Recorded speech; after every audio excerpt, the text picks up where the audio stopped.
काल आपल्याला माहिती आहे की माझ्यावर एक आरोप केलं गेलं होतं. मी हे प्रेस त्याच्यामुळे बोलवली आहे की मला माझा विषय आणि माझा मुद्दा मांडायचा होता. काल जेव्हा ही घटना झाली, आपल्या बरेपैकी लोकांनी मला फोन केलं, मला माझा विषय विचारलं. त्याच्यासाठी मी खरंच सांगते की खूप आभारी आहे.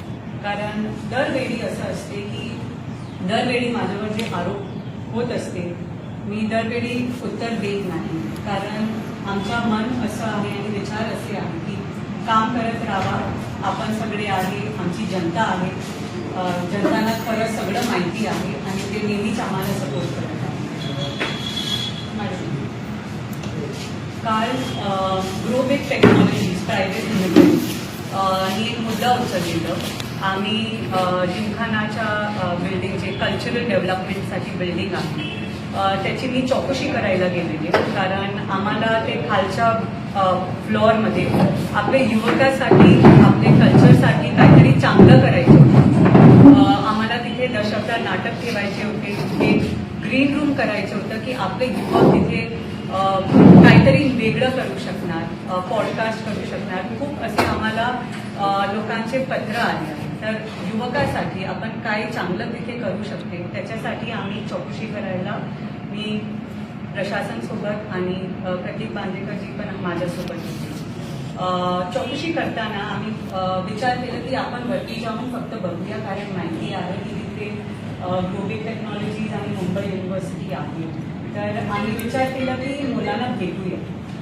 वरती गेले तर आम्हाला कळलं की 2 रूम्सचा वापर होत होता. आमच्या कॉन्ट्रॅक्टमध्ये 15 दिवसच्या मुदतसाठी एक रूम आम्ही ठरवलं होतं. ते एक रूमचा रेंट आम्ही प्रशासनाची सल्ला घेऊन 50,000 प्लस GST मध्ये ठरवलं होतं. 15 दिवस, फक्त 15 दिवसासाठी. काल 1.5 महिना झाला आहे आणि आम्ही काउन्सिल मीटिंगमध्ये ठराव पण घेणार होते की आपण कसं हे पुढे घेऊ जाऊ शकतो. पण काल जेव्हा मी वरती गेले, मी बघितलं की 2 रूम्सचा वापर होत होता. तर मी ऑफिस इन्चार्जना प्रश्न विचारला की आपण दुसरी रूम वापरत आहे, कशाला वापरत आहे. त्यांनी माझ्यासमोर बघितलं, काय सांगितलं नाही. तेव्हा मायकेल डिसूजाजी तिथे आले आणि त्यांनी सांगितलं की हे रूम तर मॅडम आजच वापरलं आहे ना. आणि त्यांनी ऑफिस इन्चार्जना ते प्रश्न विचारले. ऑफिस इन्चार्ज हो म्हणाले. मी त्यांना परत विचारलं ऑफिस इन्चार्जना, आपण खोटं बोलत आहे. ते गप्प राहिले. मी परत विचारलं, आपण खोटं बोलत आहे. ते गप्प राहिले.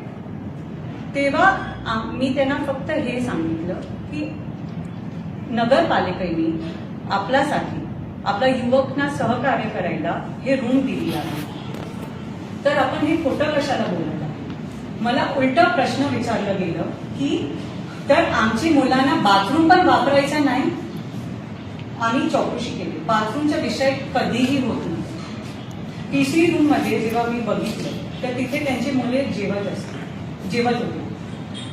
हळूहळू आपल्याला एक रूम दिली आहे, आपण 3 रूमचा वापर करत आहोत. माझं फक्त हे मन होतं की आपल्याला बघा, दुसरी रूम पाहिजे, मुलं वाढत आहे, बरी गोष्टी आहे.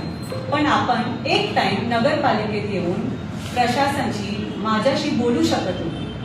एक नगराध्यक्षाच्या नात्यानं ही माझी जबाबदारी आहे की नगरपालिकेची बिल्डिंग आपण कोणाला देत आहे तर त्याच्यावर चेक ठेवायला, सगळं व्यवस्थित आहे ते बघायला.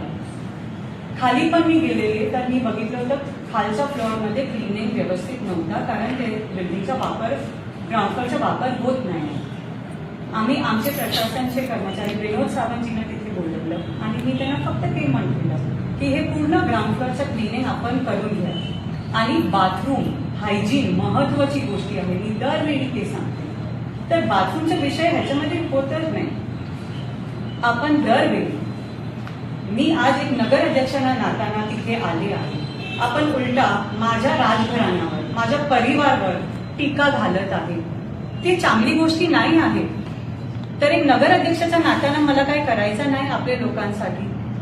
दरवेळी मी आपल्या लोकांसाठी ते काम करत आहे. त्यांच्या जे बेनिफिटसाठी दुसरे आम्ही डेव्हलपमेंट प्रोजेक्ट्स घेत आहे. तर ते मला करायचं नाही. आणि उलटा आपण मला ते प्रश्न विचारत आहे की तुम्ही असं कशाला करत आहे. मला